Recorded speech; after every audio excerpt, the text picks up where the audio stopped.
A crowd of about 300 turned out at Hector Airport to welcome a detailed replica of the Spirit of St. Louis.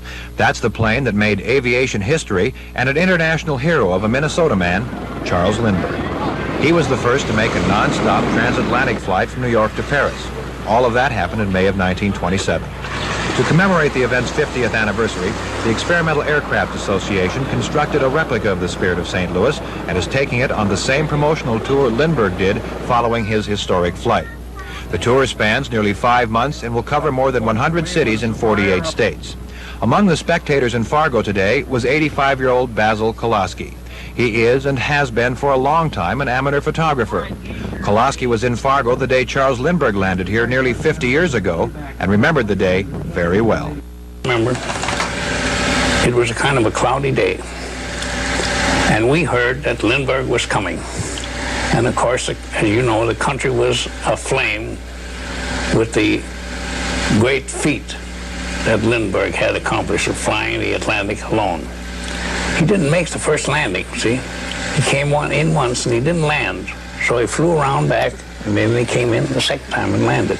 What happened they didn't make the first landing? I don't know. Maybe the crowd was on the runway or some darn thing. There was thousands of people there.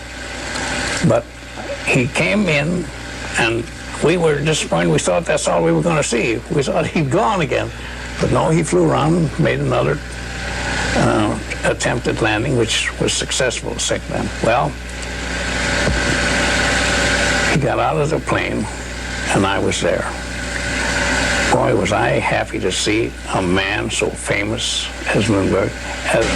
I was so thankful that I had a camera. And this is the very rare film Basil Kolaski shot 50 years ago of Colonel Charles Lindbergh landing the Spirit of St. Louis in Fargo. For Lindbergh, oh what a flying fool was he. Lindbergh, his name will live in history. Over the ocean he flew all alone, gambling with fate and with dangers unknown. Others may make that trip across the sea upon some future day. But take your hats off to lucky Lindbergh, the eagle of the USA.